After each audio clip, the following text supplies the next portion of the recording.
Orang pun akhirnya berterima kasih pada Urwah dan akhirnya mereka pergi. Dan beliau berkata kepada anak-anaknya pada saat itu untuk menjelaskan apa yang membuat dia kekar seperti itu.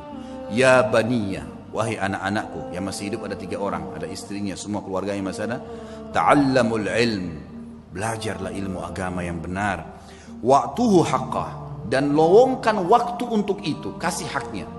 Jangan cuma anggap remeh kapan ada waktu taklim, enggak. Luangkan waktu, harus setiap hari dengar ilmu. Innakum in takunu sighara qaumin, kalau seandainya hari ini kalian menjadi orang yang kecil, fa'asallahu an yaj'alakum bil ilmi kubara'al qaum, maka satu waktu pasti Allah jadikan kalian orang yang besar karena ilmu itu.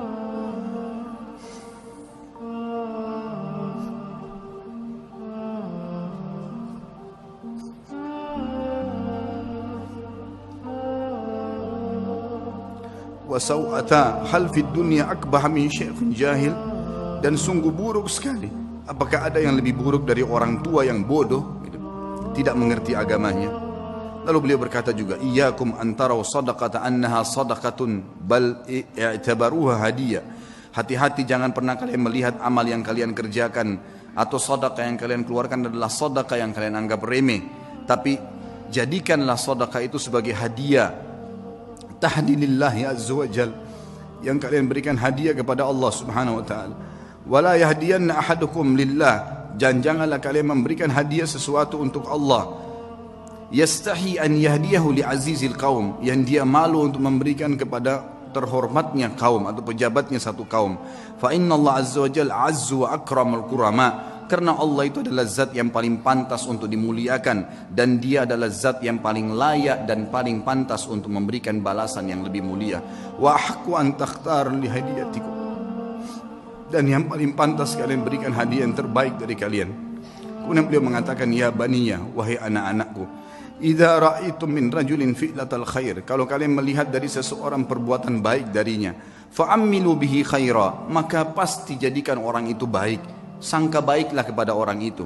Wa in kana fi nadarin nasi rajulus su', walaupun dia di mata orang dianggap buruk, fa innalaha akhwatun amsalihah, karena perbuatan baiknya itu pasti punya saudara-saudara kebaikan yang lain.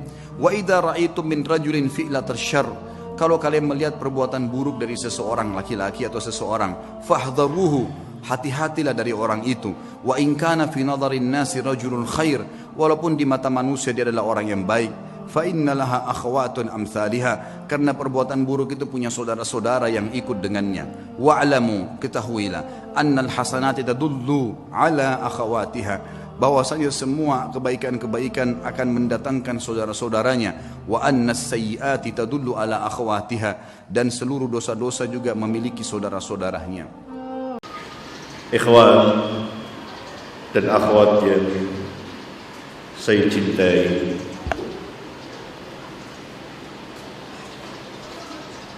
pertama-tama setelah bersyukur kepada Rabbul Alamin yang dengan sebab nikmatnya sempurnalah segala kebaikan,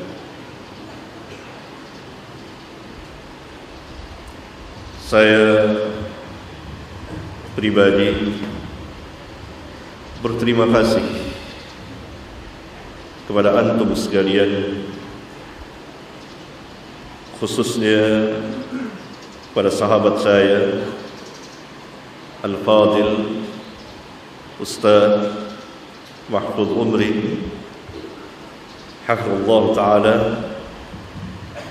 bersama panitia penyelenggara majelis ta'lim ini.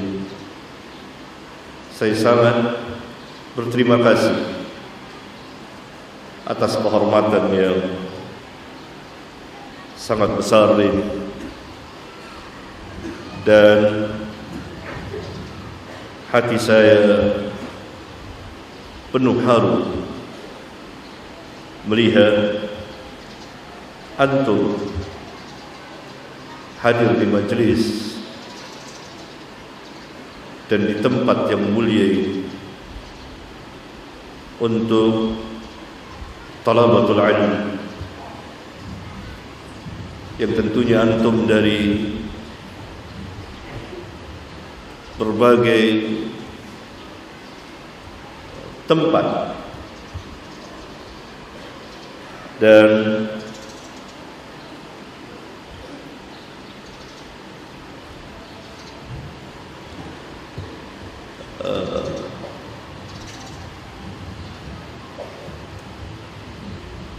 hal ini merupakan nikmat Allah yang sangat besar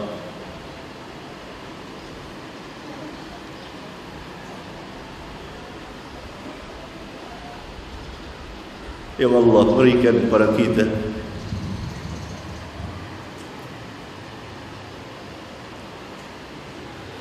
Dan semoga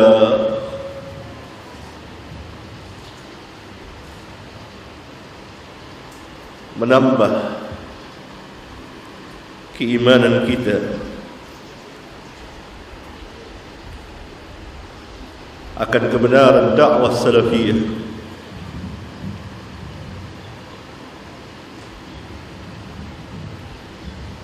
dakwah yang haqqin,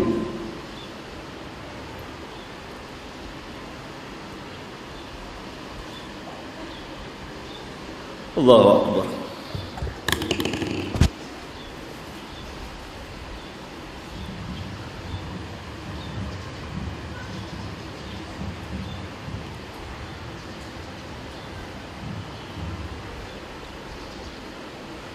Dakwah yang sangat besar yang merupakan dakwah al-anbiya wal mursalin,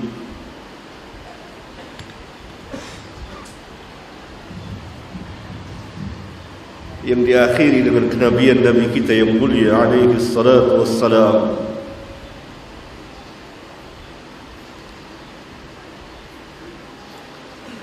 dan dilanjutkan oleh para sahabat ridwanullah alaihim jami'an,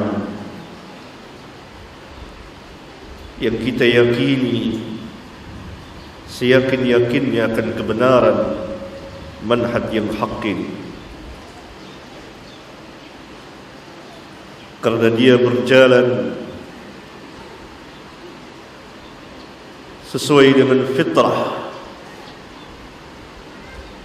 fitrah yang ada pada setiap manusia. Dan apabila kita dakwakan dengan benar, maka dia akan diterima oleh manusia.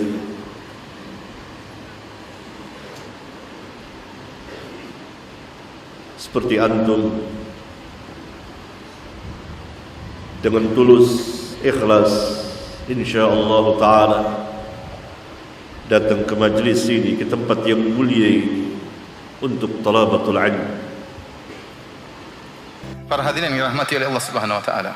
Sebagian orang bertanya kepada yang lainnya, sungguhnya apa tujuanmu hidup dalam kehidupan ini? Apa cita-citamu? Tentunya cita-cita, tujuan adalah perkara yang besar yang setiap orang berusaha untuk meraihnya dalam kehidupan ini. Adapun orang-orang yang memiliki akal yang rendah, maka tujuan mereka, cita-cita mereka hanya terbatas pada dunia yang sangat rendah. Yang dunia tersebut tidaklah bernilai di sisi Allah, ya, kecuali seperti sayap seekor nyamuk. Sayap seekor nyamuk berapa dijual? Kalau seandainya saya memiliki sayap nyamuk, kalian ingin beli sayap nyamuk dariku berapa? Sangat tidak bernilai. Orang-orang yang akalnya rendah, maka demikianlah tujuan mereka, cita-cita mereka hanyalah untuk murni perkara dunia. Tujuannya adalah bagaimana bisa meraih harta yang banyak.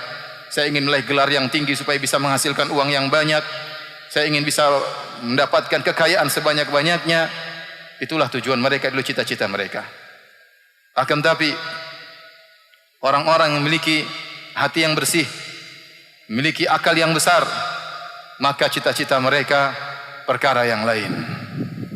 Mereka ingin bisa mencapai apa yang telah dicapai oleh Ibrahim alaihissalam, sungguh Ibrahim telah bertemu dengan Rabb-Nya dengan membawa hati yang bersih, maka mereka ingin pula bertemu dengan Rabb mereka dengan membawa hati yang bersih. Inilah tujuan yang termulia, inilah tujuan yang tertinggi. Maka setiap kita bertanya dalam dirinya dan menjadikan cita-cita kehidupannya, bagaimana saya bisa bertemu dengan Rabb saya dengan bawa hati yang bersih. Ingatlah Ibrahim alaihissalam adalah teladan kita. Bahkan Ibrahim alaihissalam adalah teladan bagi Nabi Muhammad sallallahu alaihi wasallam. Tsumma auhayna ilaika an ittabi' millata Ibrahim hanifa. Kemudian kami wahyukan kepada engkau wahai Muhammad, ikutlah agama Ibrahim yang lurus. Maka Ibrahim alaihissalam adalah qudwah bagi Nabi sallallahu alaihi wasallam, bagi para anbiya. Ibrahim alaihissalam telah bertemu dengan Rabb-Nya dengan hati yang bersih. Muhammad sallallahu alaihi wasallam telah bertemu dengan Rabb-Nya dengan hati yang bersih. Para sahabat telah bertemu dengan Rabb mereka dengan hati yang bersih. Para syuhada telah bertemu dengan Rabb mereka dengan hati yang bersih. Para salihun telah bertemu dengan Rabb mereka dengan hati yang bersih. Sekarang pertanyaannya, bagaimana dengan kita? Bagaimana kita bisa bertemu dengan Rabb kita dengan hati yang bersih? Jadikanlah ini sebagai cita-cita kehidupan kita.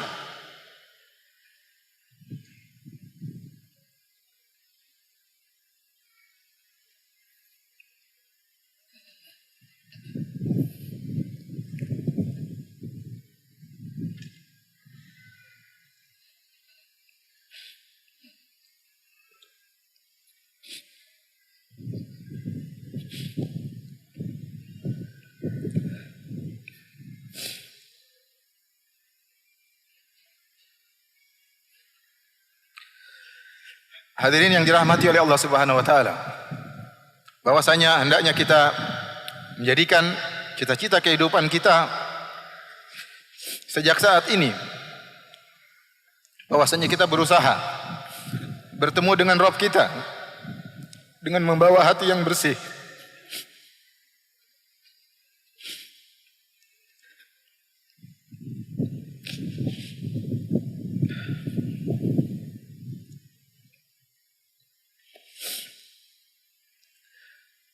Para hadirin yang dirahmati oleh Allah Subhanahu wa taala, bukanlah maksud dari pembahasan kita yaitu kita berpaling dari dunia. Tidak.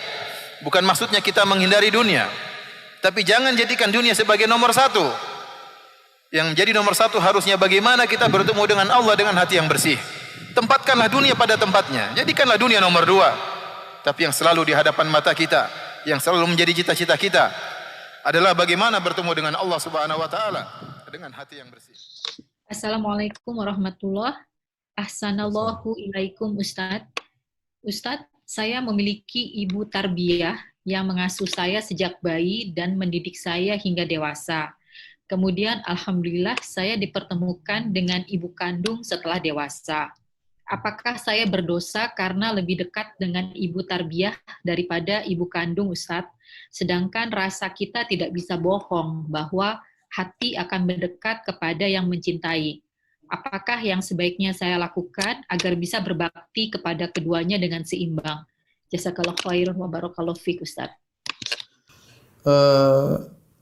Kita tahu Nabi SAW bersabda, La yashkurullah man la yashkurun nas. Tidaklah bersyukur kepada Allah orang yang tidak tahu berterima kasih kepada manusia. Syariat mengajarkan kita untuk pandai bersyukur kepada orang yang punya jasa kepada kita.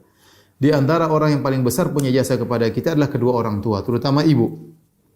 Kita tidak lihat itu semua, tapi kita yakin bahwasanya kita pernah berada dalam perut wanita tersebut. Saya tahu ibu mungkin tidak begitu, yang ukhti yang bertanya mungkin tidak begitu sayang karena rasa tidak bisa dibohongi. Ini wanita baru saya tidak kenal. Tapi kita pasang dalam benak kita, ini ibu pernah bertarung nyawanya untuk saya. Saya pernah dalam perutnya selama 9 bulan. Saya pernah membuat dia muntah-muntah. Saya pernah membuat dia sedih, saya pernah buat dia sakit, saya pernah buat dia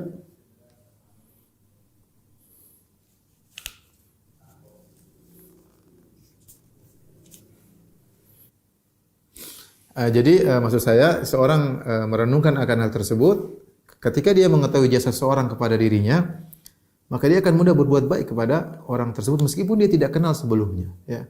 Bayangkan misalnya kita setiap bulan ada yang kasih kita uang, kita nggak tahu siapa orangnya. Atau setelah 2 tahun, itu orang sering kasih kamu uang tiap bulan. Tentu kita akan sayang sama dia. Kenapa kita tidak sayang sama dia? Karena kita terkadang lupa dengan jasa tersebut. Tapi kalau kita renungkan, bahwasanya wanita ini yang pernah berjasa kepada saya pernah dalam perutnya, dia pernah menyusui saya dan seterusnya, meskipun cuma beberapa saat kemudian saya diambil oleh ibu tarbiyah saya, maka dengan demikian kita akan timbul kasih sayang kepadanya. Itu harus kita bina. Karena orang tua, jangankan orang tua yang mungkin meninggalkan kita ya mungkin kita dirawat oleh ibu tarbiyah karena ekonominya yang kurang, karena dia sayang sama kita daripada dia tidak bisa ngerawat kita, dia kasih sama orang. Saya nggak tahu sebabnya kenapa anti kemudian berpindah dari ibu sungguh kepada ibu tarbiyah ya. Kenapa? Karena terkadang masalah ekonomi, terkadang masalah yang lain.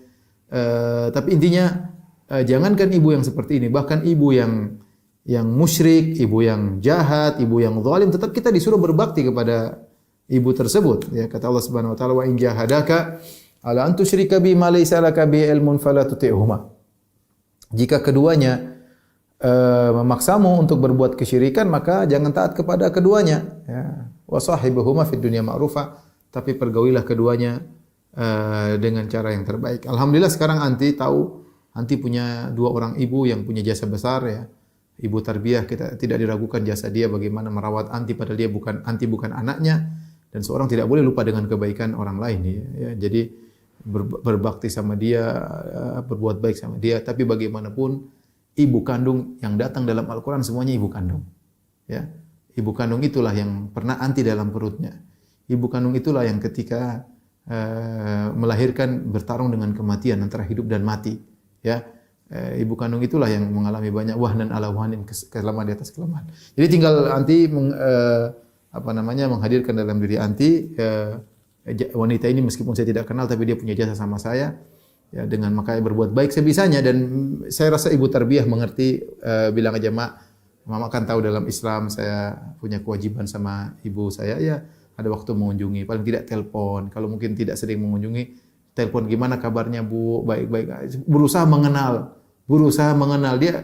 Ibu mungkin rindu tapi dia gimana lagi, ini anak saya bukan anak saya, tapi ya kita jangan kecewakan dia.